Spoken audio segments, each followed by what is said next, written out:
Okay, in this tutorial what we're going to do is just look at making a basis for a material. Um, when this is done, what we should be able to do with it is use this for either a plastic or a metal type of material, or even other applications. So let's just have a look at this.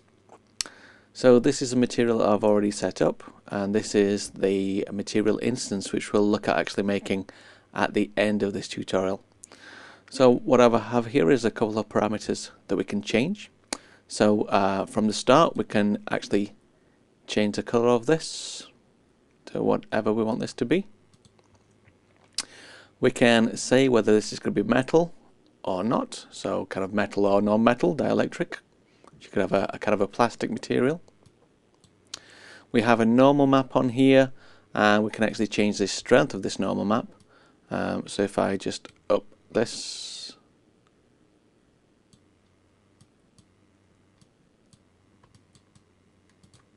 to its full value, just zoom into this, you can see we have that stronger.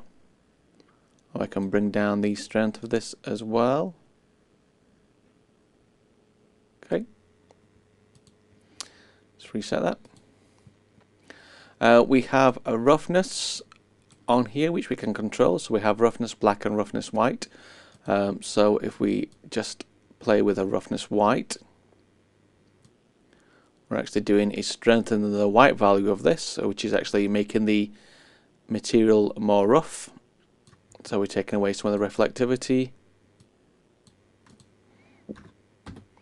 Or we can bring down the black, which is actually increasing the black value, which is taking up the reflectivity.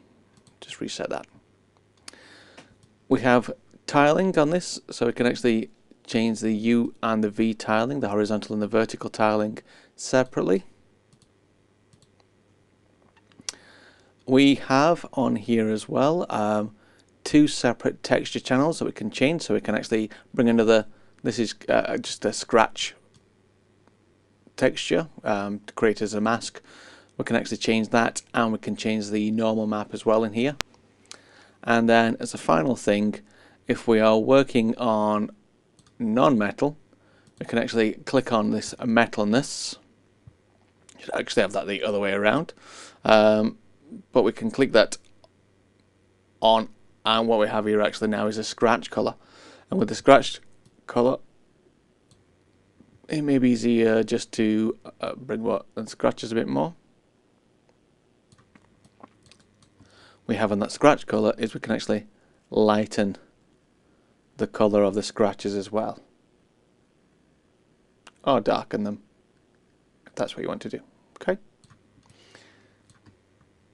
Okay, so that's the material we're going to be making. If we just look at this in terms of what's up here, in terms of the layout, that's kind of how it looks.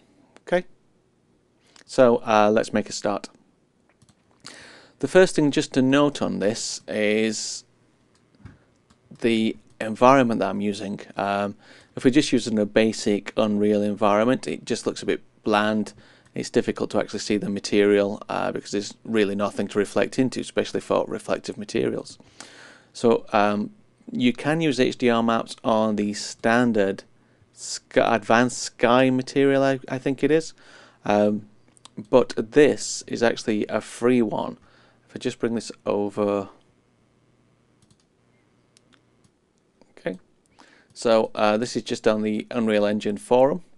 There's a post by Osman, who's one of the moderators, and on this he demos his showcase blueprint, which is an excellent blueprint for showing off your materials and your objects, pretty much in the vein of something like Marmoset Toolbag, or even the way that Substance Designer, Substance Painter kind of output their models or view their models real time, just as an HDR environment, the blurred background allowing you to change the intensity of that, and it shows off your materials in a very good way. So that actually, if I just scroll down, the link at the top is broken, but if we scroll down to, let's find this a bit too far, there we go. We have the download link, and I think we have a download here on this Jack M as well. So we can download that as a raw file, and all you do with that is you unzip it and you drag the showcase folder into your project's content folder, and all the instructions for that are online as well. So let's make a start. I've got the starter content on here, and I'm just using the props, and I'm using this SM preview mesh. There's a note about this, it does actually take on 2 materials, so I've just dragged in my material onto both of these channels just to work with.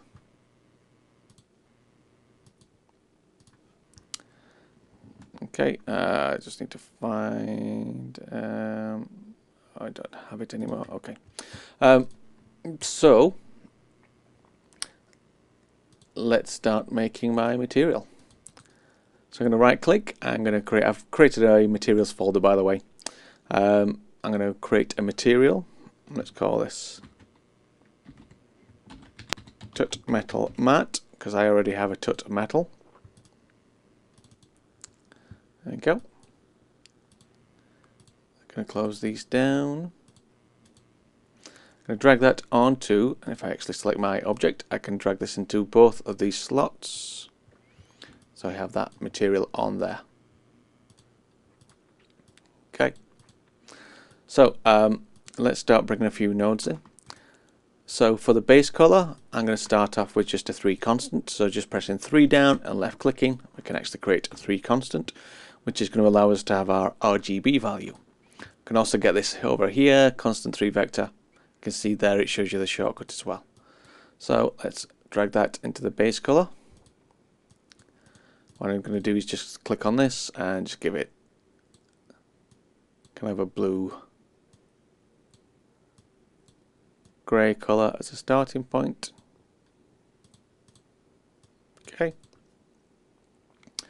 The metallic value, I'm going to use a 1 constant for this, so just press 1 down on the keyboard, create our 1 constant, just 1 value.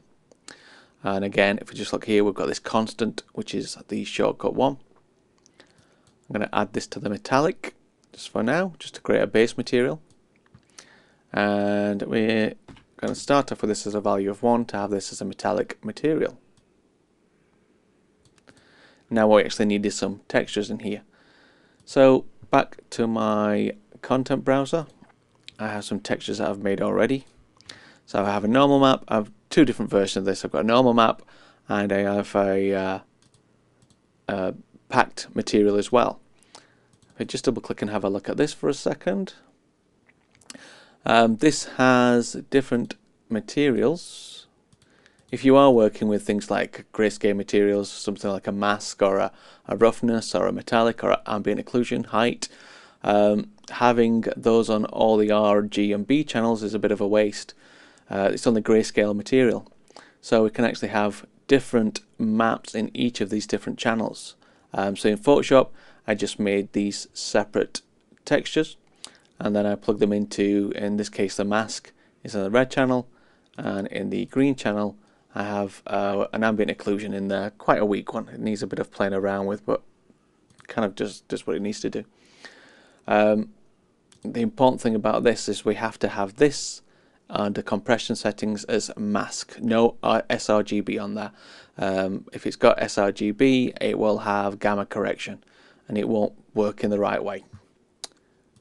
So let's just grab those 2. I'm just going to drag those up, hold down, and then we're going to open those up. So if I was just to click these in there, I could take this in. So it's my red channel, holds my roughness. You can see straight away we get that reflection on there, and you can just about see the scratches on there on the surface. And if I bring my normal map in,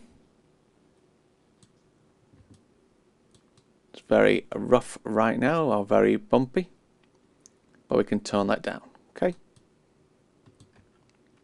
Just as a side note, if we want to actually see this on within our material channel, we can view this as different object types.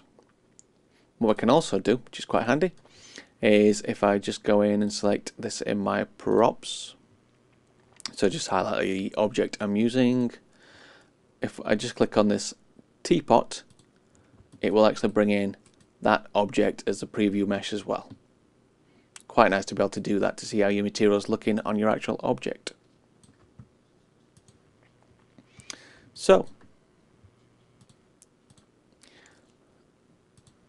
let me just go in here, go into my materials, and I called this Tut Metal Mat. I just need to apply this, save, and let's just drag this on.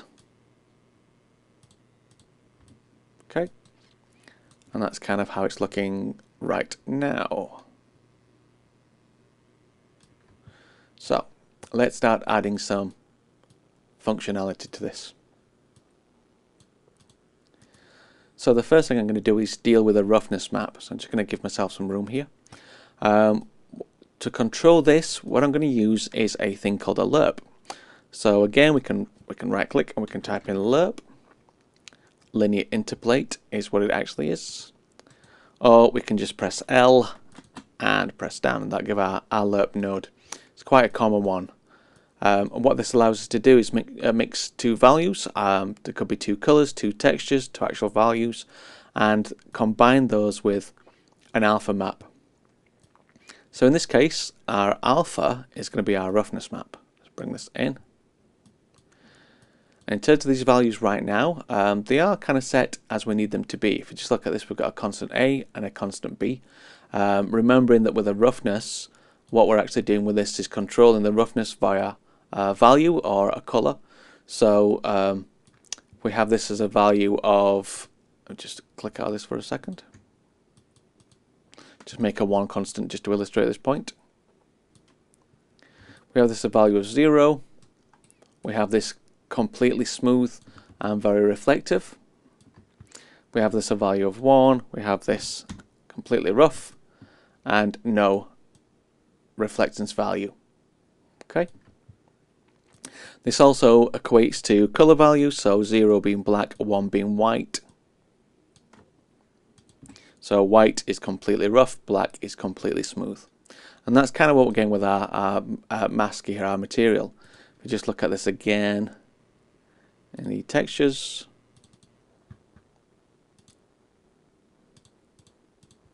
So where I have white on our scratches, this is going to be completely rough. Where we have black, that's going to be completely smooth.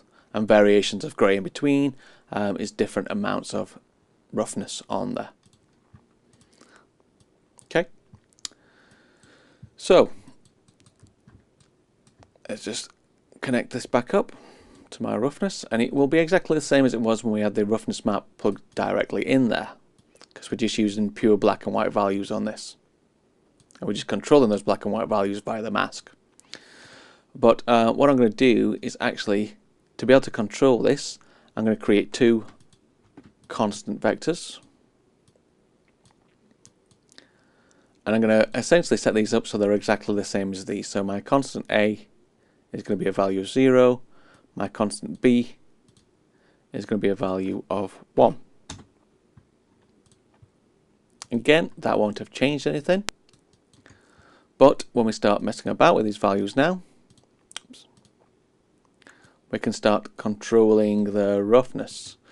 A better illustration of this, by the way, what we can do with this, because this right now is previewing our material. If I right click over this, we can go into start previewing node, and that's just going to look at the node from this point. So if we just go into this, it's going to go into this value.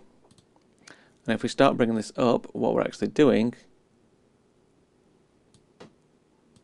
not too far, is we're actually increasing the white value.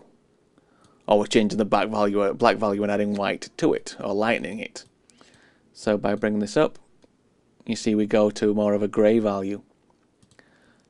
And if I stop previewing this now, what we're actually doing is making the material more rough. I'll just put this to a bit of a higher value. So you can see now that material surface is a lot rougher. We're not having as much reflectivity on there because of the roughness, the absorption of the material. So if I take that down, back to 0. Again, let's just start previewing this, and let's go into our other value. And if I was to bring this down, say a value of 0.6,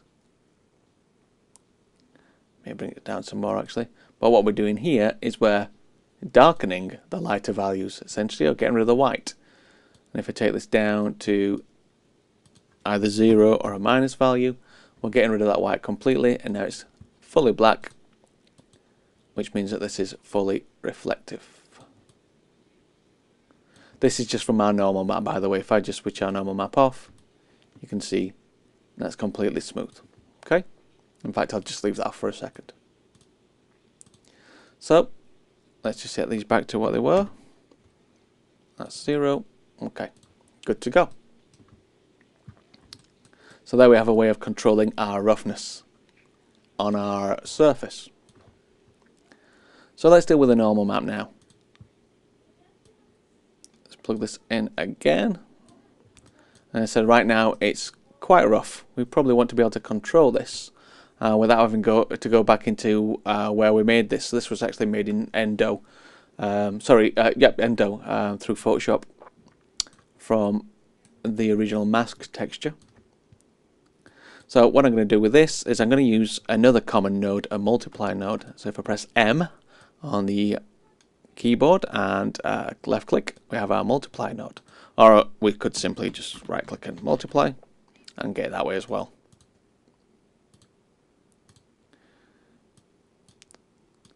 So let's drag this out, connect up our output, and let's output this into the normal map. And what I'm going to do is multiply this by another color value. I'm actually going to set out, let's use another 3 constant. I'm going to set out a value. We'll just set it to a value of 1, 1, and 1 right now.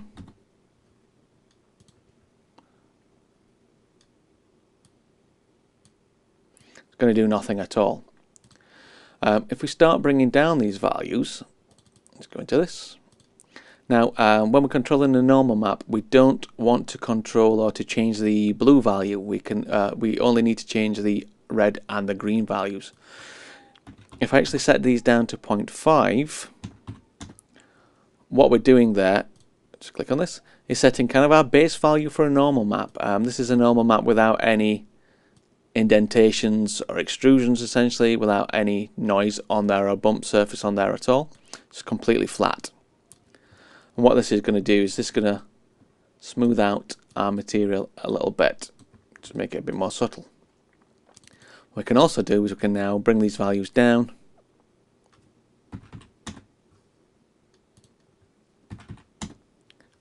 and can actually make it even more subtle as well.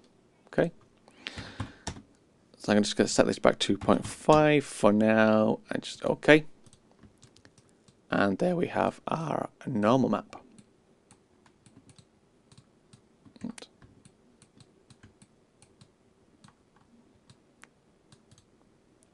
Okay. So, what's left to do? We want to actually play with the tiling, the UV coordinates of these two textures as well. So, we can use a texture coordinate node. Now if we just plug this in directly, it's not going to do anything. We can plug into the UVs, but it's just a normal, basically it's saying whatever the coordinates are anyway. I'm going to use those basic 1x1 coordinate system. So we want to actually add something to this, so I'm just going to get rid of these. So if I just press Alt on these inputs, can get rid of that. So again, we're going to multiply this by a value. So again, M. Let's plug this in. So we're wanting two values to multiply this by. We need in the U and the V coordinates. So we could actually use, so as with we've looked at the 1 constant and the 3 constant, there is also a 2 constant, which gives us two values to change. So if I was to set these both to, say, 2,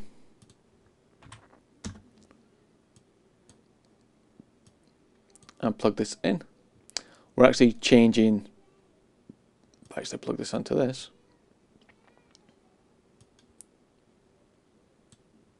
Okay, we're actually changing the U and V coordinates on this via this this 2 constant. This doesn't, however, give us control over this if we're to parameterize this, which we're going to do in a little bit. So I'm just going to delete this, and instead what I'm going to do is I'm going to create 2 1 constants. I'm just going to set these to the default value of 1. If we have them at 0, we'll have no UV coordinates at all. And what we then need to do, we need to plug these so they'll go into this 1 value here. But obviously we have 2 values trying to plug into 1 value. We need to connect these back together. So what we can use is an append node. So if we just right click, type in append vector. So what we're going to do is add these back together. And then plug this into B. And there we have our control over the UVs. And I will also take this out. Oh, it's already in there, so we're going to have to multiply it into our normal map as well. There. Move this down a little bit. Okay.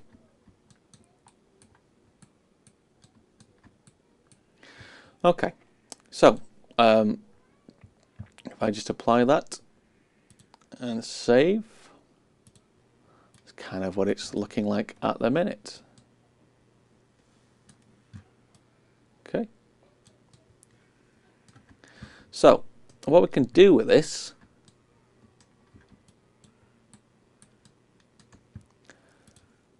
is, let's have a think.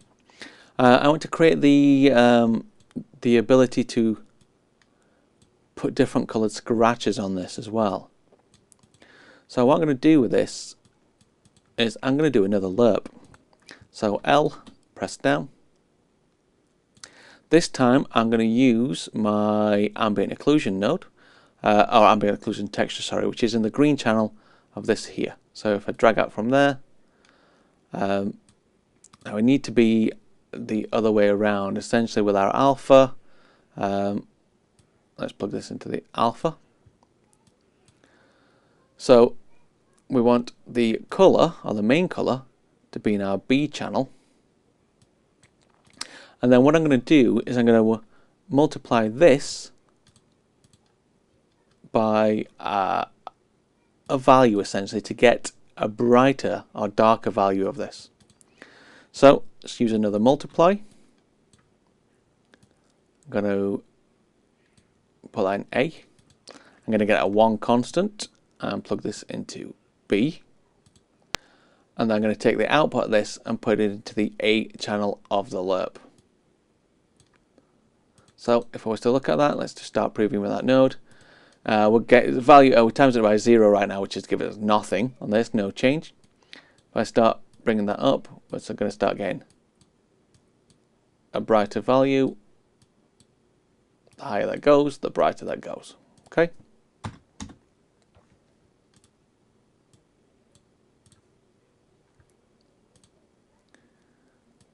Okay.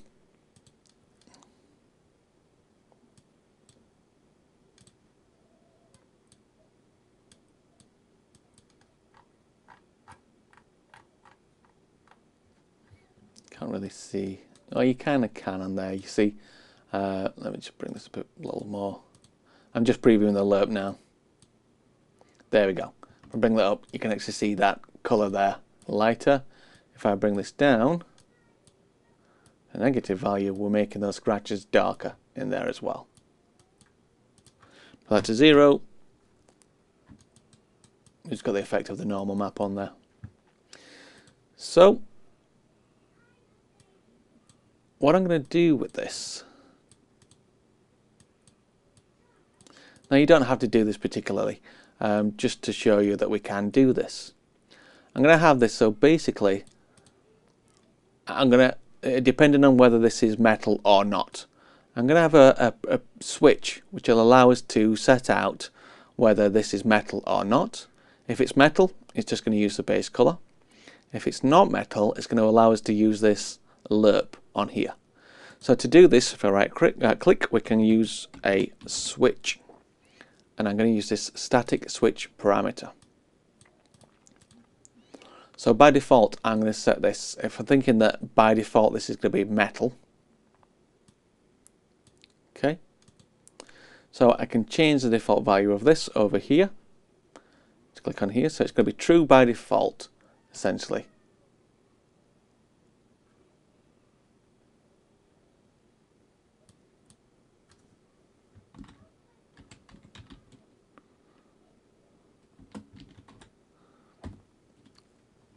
So what I'm going to say is if this is on, if it's true, meaning if it's metal, then it's going to use, I'm going to take this output and I'm just going to plug this into the true value. If it's false, meaning it's not metal, I'm going to take the value from this lerp, plug this into there, and then I'll take this output and I'll plug this into the base color there. Okay. Now we won't be able to see this until we actually parameterize this. So what I'll do is I'll leave this here. This is all the setup for this. I'll just apply.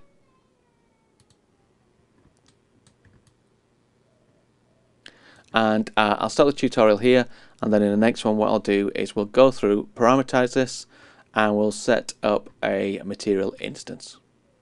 Okay.